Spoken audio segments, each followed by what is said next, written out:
السلام عليكم وأهلا بكم في قناة رامان، أول قناة من نوعها تقدم المحتوى باللغتين العربية والكردية. وهذا هو الفيديو التعريفي بالسلسلة الثانية التي سنبدأها بالقناة بعنوان لماذا، حيث ستطرحون السؤال وأنا سوف أجيبكم في فيديو منفصل لوحده. مثلا في هذا الفيديو سنتحدث عن شيء بح صوت أطباء التغذية وهم يتحدثون عنه، ألا وهو السكر.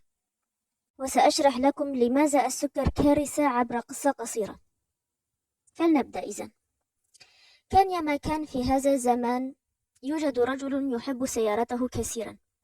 في الواقع هذا أمر طبيعي، كل الناس يحبون سياراتهم، ولكن الأمر الغير الطبيعي هو أن هذا الرجل يستطيع التواصل مع سيارته، أو أن سيارته تستطيع التواصل معه بالكلام طبعا.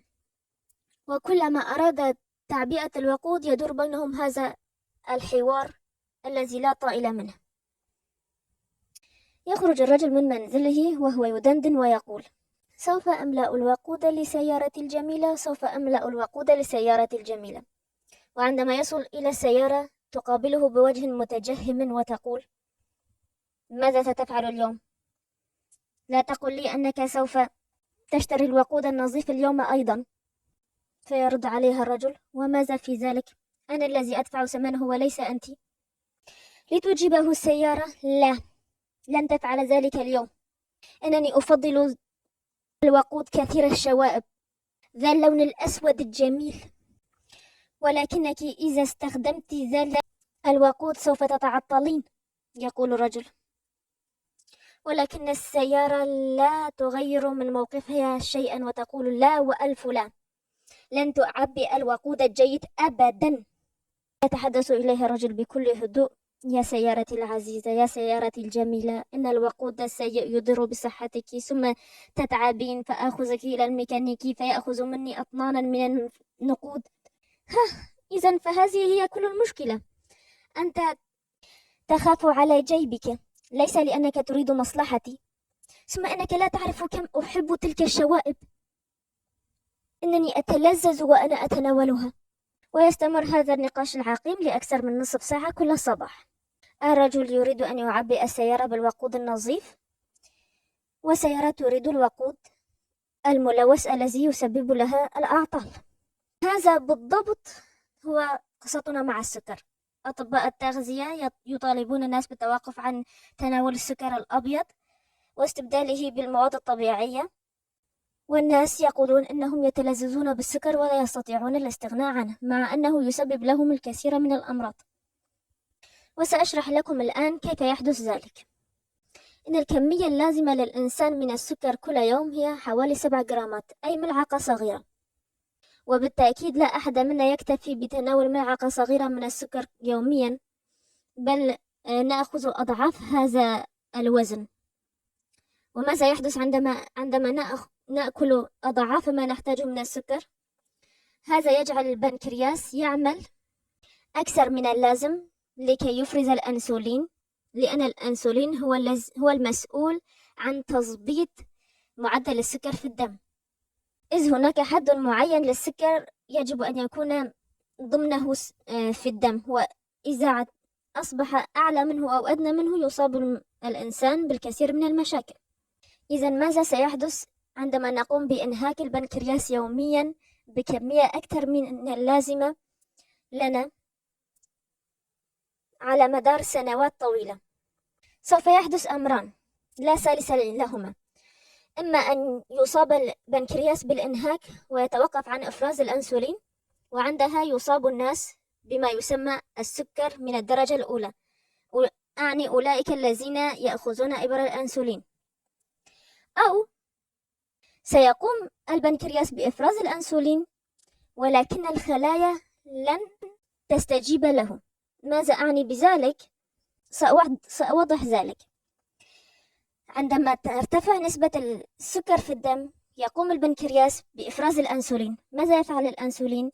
الأنسولين هو عبارة عن شيء شبه المفتاح، يقوم بفتح الخلية لكي يدخل السكر إليها ويحترق، وهكذا تتعدل نسبة السكر في الدم. ولكن ماذا سيحدث إذا لم تستجب الخلايا للأنسولين؟ سيحدث شيء اسمه مقاومة الأنسولين. لنأخذ استراحة من هذا الموضوع، دعوني أحدثكم الآن عن قناة الدكتور أحمد كالحي للكتب المسموعة. ربما تذكرون في الفيديو السابق عندما حدثتكم عن أن الدكتور عبد الكريم بكر لديه قناة على اليوتيوب للكتب المسموعة، ولكنني كنت مخطئة في ذلك، لذا جلبت لكم اليوم هذه القناة التي ستجدون فيها الكثير من الكتب القيمة. وقبل أن نكمل، لا تنسوا الاشتراك بالقناة ليصلكم كل جديد. الآن لنعود إلى موضوعنا. وصلنا إلى أننا سوف نصاب بمقاومة الأنسولين عندما تصل الخلايا إلى درجة لا تعود باستطاعتها الاستجابة للأنسولين، أي أن المفتاح لا يعمل. الأنسولين هو المفتاح الذي يفتح الخلايا ويسمح للسكر بالدخول إليها. هذا يعني أن السكر إذا لم يدخل إلى الخلية سوف يرتفع معدله في الدم، وسوف يتسبب كثير من المشاكل عدا عن ارتفاع نسبة السكر في الدم والأعطال. بالنسبة للسيارة ليس مسؤولا فقط عن إدخال في مثال السيارة، أعطال السيارة هي المشاكل العديد من الفيتامينات الأخرى يقابلها التي يحتاجها الجسم. عندما يرتفع معدل السكر بسبب تناول كل ما يحتاج تناوله بكثرة أكثر من الحد اللازم، وهنا البنكرياس يقوم بعمله على أكمل وجه، لا بل يعمل فوق طاقته. أي أن الأنسولين موجود ولكن الخلية لم تعد تستجيب له، وهذا ما يسمى بالمرض السكري من الدرجة الثانية. وهذه ليست كل المشكلة، فالأنسولين ليس مسؤولا فقط عن إدخال السكر إلى الخلية، بل هو مسؤول عن إدخال الكثير من الفيتامينات الأخرى. أي أنه عندما لا تستجيب الخلية له، لا تقوم فقط بمنع السكر من الدخول إليها، بل هي تقوم أيضا بمنع العديد من المواد الغذائية الضرورية لها من الدخول إليها. وهذه كارثة أكبر، أي أن الإنسان يتناول الغذاء ولكنه لا يستفيد منه، وهنا يصاب بنقص التغذية وأمراض كثيرة أخرى، يحتاج إلى مكملات غذائية ويدخل في دوامة لا نهاية لها. لذلك بدلا من إيصال أجسامنا إلى حدها الأقصى حتى لا تعود قادرة على العمل، يكفينا فقط أن نقطع السكر الأبيض، وهذا كل ما في الأمر. يمكن مثلا أن نستبدله بالتمر، فإذا استطاع أحدنا أن يتوقف عن تناول السكر طوال اليوم، يمكن أن يكافئ نفسه ب7 حبات من التمر بعد العشاء. أظن أن هذه فكرة جيدة ليحاول الجميع تطبيقها. سوف أقوم بنشر المكان المخصص لوضع أسئلتكم في الانستغرام، لذا لا تنسوا متابعة الانستغرام. لا بل يمكن حتى أن تضعوا الأسئلة في التعليقات على اليوتيوب، لا بأس بذلك، أو على الانستغرام كما تشاءون. سأضع روابط القنوات والكتب التي أخذت منها هذه المعلومات في التعليقات. هذا كل ما لدي اليوم. ابغوا الخير للغير، لأن ما يصيبهم من خير لا ينقص من رزقكم شيئا. والسلام. أعني بالقصص كي لا يفهمني أحد بشكل خاطئ، القصص الانستغرام وليس قصة أرويها. يمكنكم أيضا وضع تعليقاتكم التي تريدون أن أجيب عليها في التعليقات أسفل الفيديو.